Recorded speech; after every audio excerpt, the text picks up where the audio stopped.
Unique classes पे आप सभी का हार्दिक स्वागत है। मैं संदीप गुप्ता, आप लोगों का मैथ और रीजनिंग टीचर।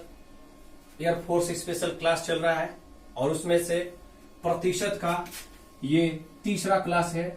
03 मतलब कि तीसरा वीडियो है और तीसरा क्लास है। ठीक है, ये क्लास थोड़ी लंबी होने वाली है क्योंकि बच्चों की मांग थी कि सर थोड़ा क्लास लंबा कीजिए। वैसे अभी लाइव आने में थोड़ी सी हमें प्रॉब्लम ये है, नेट का प्रॉब्लम है, लॉकडाउन का समय चल रहा है, तो भाई लाइव अभी थोड़ी टाइम के बाद हम आएंगे बहुत जल्द। तब तक आज थोड़ा वीडियो को ज्यादा लेंथ लेंगे हम, यानी कि ज्यादा टाइम लेंगे। अब यहां से आज सवाल स्टार्ट कर देते हैं।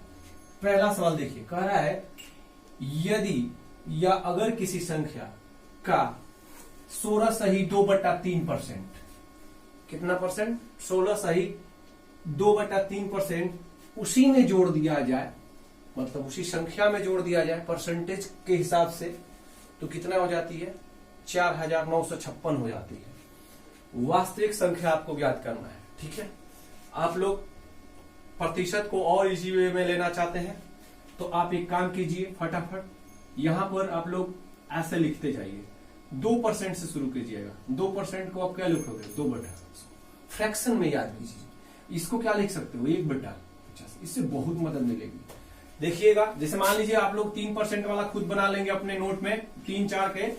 मेन पॉइंट जो है 5% को आप क्या लिख सकते हो? 5/100, यानी कि 1/20। ऐसे ही आप पूरा लिख लोगे, कम से कम 25 तक का लिख लोगे, 50 तक को लिख लीजिए पहले। ठीक है ना। 15% आप 50% वाला भी लिख लेंगे। 15% को क्या लिख सकते हैं? 15/100, यानी कि 3/20। इससे बहुत मदद मिलेगा। जैसे आपको दिया है 16 सही 2/3%। ठीक है, कितना दिया है? 16 सही 2/3%। तो आप इसको क्या करोगे? पूरा एक बना लीजिए संख्या, 16 × 48 और 2, कितना? 50/3%। 50/3%। और देखिए इस परसेंट को मैं लिख सकता हूं, आप फ्रैक्शन वाला भी बनाकर लिख लीजिएगा, याद कर लीजिएगा इस तरह से। 50/3% को मैं लिख सकता हूं 50/3 × 100। 50/3 × 100। और मैं इसको काट दूंगा 50 की टेबल से, पहाड़ा से, तो ये आपका 1/6 आ जाएगा। कितना आ जाएगा भाई? 1/6 आ जाएगा। इसका हम यूजेज करेंगे, लेकिन मैं आपको बता दूं कि यह जो सवाल जो है ऐसे भी किया जा सकता है। इसको एक तरीका, पहला जो है, जो बेस फार्मूला होता है, बेस नियम होता है, उसके अकॉर्डिंग करते हैं। देखिए, यदि किसी संख्या में, मुझे संख्या नहीं मालूम है, मैं मान लेता हूं कि संख्या क्या है भैया? संख्या हमारी x है। यदि किसी संख्या का में नहीं, संख्या का मतलब क्या होता है? ऑफ का मतलब गुणा का 16 सही 2/3%, यानी कि कहने का मतलब है कि 50/3 × 100, यही तो है। 3% उसी संख्या में जोड़ दिया जाए। यदि किसी संख्या का, मतलब ये हो गया संख्या का इतना, उसी संख्या में जोड़ दिया जाए, मतलब ये जो संख्या है इसमें ही जोड़ दिया जाए, x प्लस ये संख्या जोड़ दिया जाए, तो क्या हो जाता है? 4956 हो जाता है भैया। 4956 हो जाता है, जिसको मैं कटा दूंगा, ये 300 हो जाएगा, ये अपना 6 हो जाएगा। तो ये 6x और ये x कितना हो जाएगा? 7x/6। 7x/6 बराबर 4956। अब देखिए, इसको मैं कटाऊंगा 7 की पहाड़ा से, क्योंकि बराबर वाले में कटता है बेटा, 1 है, तो 7×7 = 49, 0, क्योंकि 5 से भाग नहीं लेगा, फिर 7/56, यानी कि संख्या में क्या मिल गई?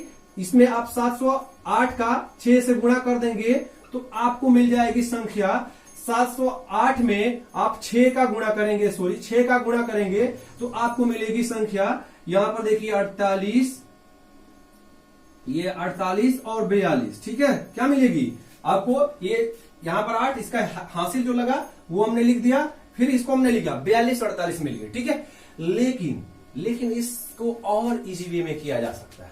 वो इस तरह से आप फ्रैक्शन का रूप ले लीजिए, प्रतिशत का, परसेंटेज का फ्रैक्शन फॉर्म लीजिए, और फ्रैक्शन फॉर्म आपको लिखना है ठीक है। अगर फ्रैक्शन फॉर्म आपको लिखने नहीं आता है तो मैं फ्रैक्शन फॉर्म अभी इसको इरेज करके लिख दूंगा या फिर पीडीएफ में डाल दूंगा। ये आपके कमेंट पर करता है कि सर फ्रैक्शन फॉर्म लिख दीजिए या हमें पीडीएफ दे दीजिए, ठीक है। तो आप पीडीएफ कहेंगे तो हम अपने टेलीग्राम के जो चैनल है उस पर मैं फ्रैक्शन फॉर्म का पीडीएफ दे दूंगा कि इसका मान कितना होता है, इस परसेंटेज का कितना मान होता है, फ्रैक्शन वाले का कितना मान होता है। जैसे मान लीजिए कि 16 सही 2/3% दिया है तो यह कितने के वैल्यू है, 1/6 का है, ठीक है। यहां से मतलब आपको याद करा दिया जाएगा एक एक चीज। लेकिन आपको मैं बता देता हूं कि यह सवाल ऐसे भी हो सकता है और एक और तरीका है फ्रैक्शन फॉर्म से, ठीक है। मैं इसको क्या लिख सकता हूं, 50 बट्टे क्या लिख सकता हूं, इसको मैं 50/3 और गुणा 100 लिख सकता हूं। दूसरा तरीका है सॉल्यूशन का। सॉल्यूशन का ये दूसरा नियम है, सेकंड नियम है। 50/3 लिखूंगा मैं, 50/3 ये पूरा कट के हो जाएगा 1/6, ठीक है।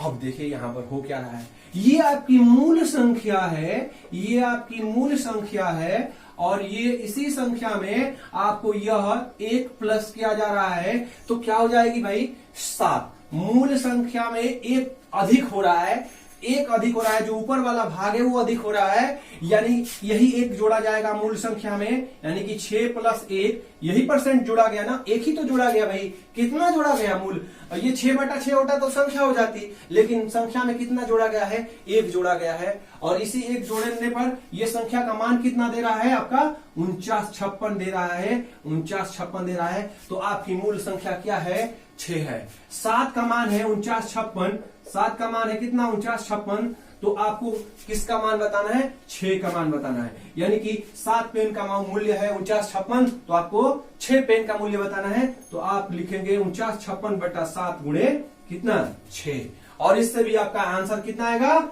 42 और 48 ही आएगा, ठीक है। तो यह तरीका आपको फ्रैक्शन का है और यह तरीका आपका बेस का है, ठीक है ना। तो बेस और फ्रैक्शन दोनों आपको याद रखना है। तो उसी के तरह हम दूसरा सवाल लगाते हैं, उसी के अकॉर्डिंग हम दूसरा सवाल लगाते हैं। इसको मैं फटाफट इरेज कर देता हूं क्योंकि वीडियो काफी लंबी हो जाएगी। इसके अकॉर्डिंग आप भी समझेगा कि ज्यादा सब बता रहे हैं, मैं ज्यादा नहीं बता रहा हूं, मैं दोनों को बेस क्लियर कर रहा हूं कि आप एग्जाम में कोई भी एक तरीका अपनाए लेकिन सटीक अपनाए। मैं एक तो कहूंगा कि आप यही वाला अपनाए। जैसे मैं इसको देखिए लिख रहा हूं 6 3 18 2 20/3, 20/3%, 20/3%। और परसेंट को मैं क्या लिखूंगा नीचे में, अंदर मतलब सॉरी नीचे कितना 100 बटे में 100। यहां से मैं इसको काट दूंगा, 20 पंजे 100 कितना हो जाएगा भाई 1/15। तो आपको मैं बताया क्या, ये तो आपकी मूल संख्या है, ये क्या है आपकी मूल संख्या है। और ये क्या कर रहा है भाई, यहां ध्यान दीजिए, यहां पर कह रहा है कि घटा रहा है, यानी इसको -1 इसमें जोड़ रहा था, इसमें जोड़ रहा था, इसमें क्या कर रहा है घटा रहा है, इसमें क्या कर रहा है भैया घटा रहा है। और घटाने पर कितना आ रहा है 56 70, यानी कि 14 का मान है, 15 में से 1 निकल जाएगा, 15 में से 1 निकल जाएगा तो 14 का मान कितना है आपका 56 70। वहां पर आप जोड़ दिए थे ना, देखिए 6 एक साथ जोड़े थे, तो यहाँ पर क्या कर रहे हैं 15 में से 1 निकाल दीजिए, 14 का मान कितना है 56 70। तो आपको किसका मान बताना है 15, मूल संख्या वास्तविक संख्या बताना है, आपको मूल संख्या बताना है। तो 15 का मान क्या हो जाएगा भैया, 14 पेन का मूल्य है 56 70, तो 15 पेन का मूल्य क्या हो जाएगा 56 70/14 गुणे 15, ठीक है ना। आप इसको काट दीजिए तो 14 की पहाड़ा से यह कट जाएगा, 14 5 70 5 सॉरी 14 चौका 56 और यहां पर 0 और 14 5 70, ठीक है ना। अब यहां से मैं इसको गुणा करा दूंगा, 405 में मैं 15 का गुणा करा दूंगा। मुझे 15 का पहाड़ा याद है तो मैं उसके अकॉर्डिंग ही कर दे रहा हूं। 15 5 75 7 और ये 7 यहां आ गया, फिर 15 चौका 60, 6075 आ जाएगी आपकी मूल संख्या, ठीक है ना। तो यह कैसा लगा आप लोग देखिए। क्वेश्चन नंबर नेक्स्ट तीसरा चुनाव पर आधारित प्रश्न है और इन प्रश्नों को एग्जाम में हमें कैसे लगाना है एयरफोर्स वाले खास तौर से ज्यादा ध्यान देंगे, ठीक है ना, क्योंकि इसको लंबा प्रोसीजर में नहीं ले जाना है उस क्लास में। एयरफोर्स के मतलब जो पेपर देते समय इसको आपको अपने दिमाग जो मैं बता रहा हूं उसके अकॉर्डिंग ही करना है, ठीक है ना, अपने दिमाग से नहीं, मैं जो बता रहा हूं उसी के हिसाब से करना है। चलिए देखते हैं यहाँ पर। जब आपको ये चुनाव वाला प्रश्न दिखाई देगा तो आपको एक पहले सीधी सी लाइन खींच देना, ठीक है। क्या करना भाई, मैथमेटिक्स नहीं पढ़ रहे, मान लीजिए रीजनिंग पढ़ रहे, एक लाइन खींच देना। लाइन खींचते हुए आपको ये देखना है कि जब चुनाव हो रहा है तो उस चुनाव में कितने कैंडिडेट है। तो पहले सवाल में देखा हमने कि 2 कैंडिडेट है। कितने कैंडिडेट? 2 है। मैंने फर्स्ट को यहां लिख दिया और सेकंड को यहां लिख दिया, ठीक है ना। उसके बाद कह रहा है, पढ़िए सवाल, कह रहा है एक चुनाव में केवल 2 उम्मीदवार थे, उनमें से एक उम्मीदवार को 40% मत मिले, तो आपको जो भी मत होगा ये 100% का मत होगा, चाहे जितना मत हो। तो 100% में से एक को 40% मिला, तो जाहिर सी बात है कि दूसरे को 60% मिला होगा, ठीक है ना। एक को 40% मिल गया तो दूसरे को 60% मिला होगा, यानी कि जो 60% वाला होगा वो चुनाव जीत गया होगा। जो चुनाव जीतेगा उसको फर्स्ट पर रखेंगे और जो चुनाव हार जाएगा 2 लोगों के बीच में उसको हम सेकंड पर रखेंगे। ये 40% आ रहा है बंदा, ठीक है। मत मिले और वह एक उम्मीदवार को 40% मत मिले और वह एक उम्मीदवार से मतलब ये पहले उम्मीदवार से जो 60% ला रहा है उससे 1420 मतों से हार जाता है चुनाव, मतलब कि 1420 मतों से चुनाव हार जाता है। तो पहले इन दोनों के बीच में डिफरेंस देख ले, कि 60% और 40% का डिफरेंस कितना है, और वही डिफरेंस चुनाव के कुल अंक कितने के बराबर है? 1420 अंक के बराबर है। यही परसेंटेज कितने वोट के बराबर है? 1420 वोट के बराबर है। यानी कि 20% का मान कितना है आपका भैया? 1420। तो आपको 100% बताना है, क्योंकि चुनाव जो होता है पहले ही मैंने लिख दिया कि डाले गए कुल मतों की संख्या, जो चुनाव मत गिरेगा वो 100% होगा, जो भी वोटिंग होगा 100% होगा। तो यहां पर 100% बराबर 1420 बटा में 20 और गुना 100, ठीक है। 20 पेन का मूल्य है 1420, तो आपको 100 पेन का मूल्य बताना है तो 100 से गुणा कर देंगे। ये देखिए, ये 0 से 0 कैंसिल, ये 2 की पहाड़ा से 71 बार में कट जाएगा, और 71 में 100 का गुणा कीजिएगा तो कितना हो जाएगा? 7100। तो कुल कितने मतों की संख्या थी भाई? 7100 थी, ठीक है ना। इस तरह के आपको सवाल एग्जाम में करना है। आते हैं सवाल, एयरफोर्स में हूबहू ऐसे ही सवाल आते हैं, ठीक है ना। मैंने एक तीसरा क्वेश्चन रखा है, थोड़ी सी यह टफ है लेकिन ज्यादा नहीं है। इसमें बस टफ क्या है कि 3 आ जा रहे हैं, ठीक है। इनको सेट कर देना है। देखिए ये फटाफट नोट कीजिए, मैं तीसरा भी लिख रहा हूं। तीसरे वाले में फिर वही काम कर देना है आपको। एक लाइनिंग में फर्स्ट, सेकेंड, थर्ड। मैं यह क्लास स्पेशल एयरफोर्स वालों के लिए बता रहा हूं, जो एयरफोर्स में सवाल आते हैं, क्योंकि परसेंटेज का तो बहुत सब ब्रॉड है, तो ब्रॉड नहीं देखना है, सिर्फ एयरफोर्स में जो टॉपिक कवर किया है, जो पूछता है उसी को मैंने उठा के रखा है, ठीक है ना। अभी इस चौथे नंबर सवाल को देखा जाए, 3 कैंडिडेट है, ठीक है ना। भाग लिया, कुल डाले गए मत हो गए, तो मैंने कह दिया कि 100% मत होंगे भाई। बिल्कुल बात सही है, 100% जो भी वोटिंग होगी 100% होगी। मतों का 10% मत प्राप्त किया, एक जो कैंडिडेट है 10% मत प्राप्त किया, ठीक है, और वो तीसरे स्थान पर रहा। देखिए क्लियर भी कर दिया कि तीसरे स्थान पर रह रहा है, तो 10% प्राप्त करने वाला तीसरे स्थान पे, ठीक है, अपने आप क्लियर कर दिया है। और वह तीसरे स्थान पर आने के बाद देखिए एक अन्य उम्मीदवार ने कुल डाले गए मतों का 60% मत प्राप्त किया। अब देखिए 60% और 10% 70 हो जाएगा, तो भाई ये दूसरा कितना प्राप्त करेगा? 30%, यानी कि फर्स्ट नंबर पर ये 60% वाला आ जाएगा, क्योंकि सभी को जोड़कर 100% होता है। तो 60% और 10% 70, तो यह दूसरा वाला कितना लिया दिया? 30 लिया था, 30 ला दिया, ठीक है, 30 जो है ला दिया। अब देखिए 30 ला दिया, तो आपको समस्या ये है कि इन तीनों से चुनाव होगा, लेकिन लड़ाई में जो फाइटिंग में होगा यही 2 रह जाएंगे, पहला और दूसरा, ये तो बाहर हो जाएगा। ये 10% लेकर क्या हो जाएगा? चुनाव दोनों के बीच में, इन दोनों के बीच में ही चुनाव का मजा है, ये तो बाहर हो गया भाई। अब इन दोनों के बीच में ही डिसीजन होगा कि कौन विजयी होगा, तो जाहिर सी बात है 60% वाला विजयी होगा, ये हार जाएगा। तो देखिए वो दिया भी 60% मत प्राप्त किया और 12,000 मतों से चुनाव जीत गया। कौन? ये 12,000 मतों से चुनाव जीत गया, ठीक है ना।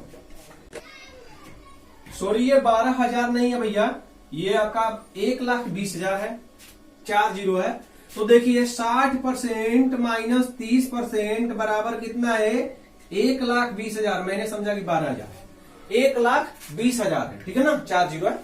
अब देखिए इस 30% का मान कितना है भैया, 1,20,000, ठीक है ना। तो ये बताइए आपसे क्या पूछा है, आपसे ये पूछा है कि चुनाव में कुल कितने मतदाताओं ने भाग लिया, यानी कि 100% का मान पूछा है, तो आप 100% का मान बता दो। 30 पेन का मूल्य है 1,20,000, तो आप 100 पेन का क्या कर दोगे, 100 से गुणा करा देंगे 30 से भाग देने के बाद, ठीक है। तो यहां से 4 बार में कट जाएगा, ठीक है। अब यहां पर देखिए 4 पर कितने जीरो आ जाएंगे, 3 और ये 2, 5। तो यहां कितने हो जाएंगे, 1 2 3 4 5, ठीक है। तो कितना हो गया आपका, 4 लाख, ठीक है ना, 4 लाख, है ना। देखिए आय व्यय पर आधारित प्रश्न है, कह रहा है कि राम का व्यय और बचत 3 संबंधी 2 के अनुपात में है। उसकी आय में 10% की वृद्धि होती है और उसका व्यय भी 12% बढ़ जाता है। उसकी आय में 10% की वृद्धि और व्यय भी 12% बढ़ जाता है। उसकी बचत में कितने % की वृद्धि होती है, ये पूछा है आपसे। इस सवाल को आप लोग अगर जनरली मेथड लगाओगे तो काफी लंबा जाएगा, ठीक है। कि मान लिया उसके आय जो है और व्यय है, जो सॉरी व्यय और बचत जो है, आप उसको पूरा एक डिजिट मानोगे, 300 200 या फिर 3,000 2,000 या फिर 30 और 20।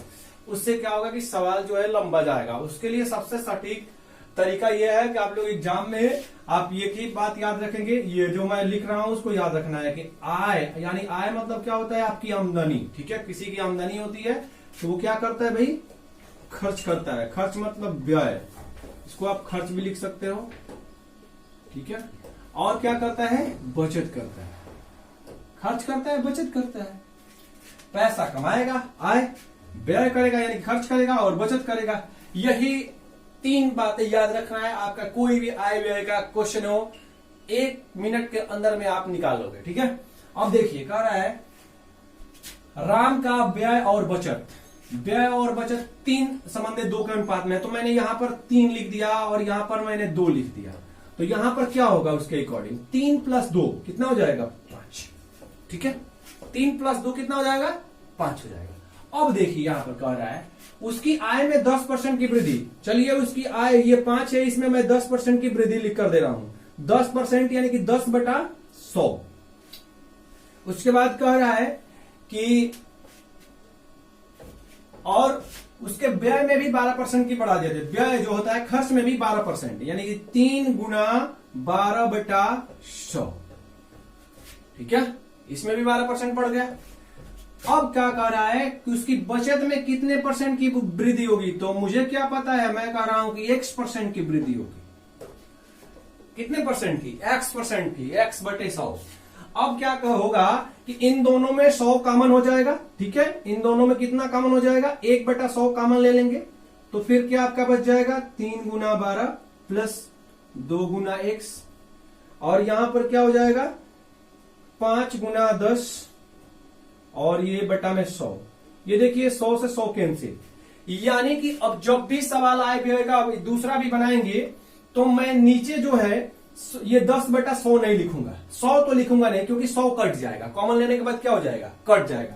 एक सवाल आपको समझाने के लिए मैंने लिख दिया कि 10% कर रहा है तो 10/100, इधर भी प्लस में है तो मान लीजिए कॉमन लेंगे तो निकल जाएगा। तो 100 लिखने में आपको टाइम जो है 1-2 सेकंड लगेगा ही लगेगा। तो क्यों मैं 100 को लिखूं, 100 का तो काम ही तमाम हो जा रहा है।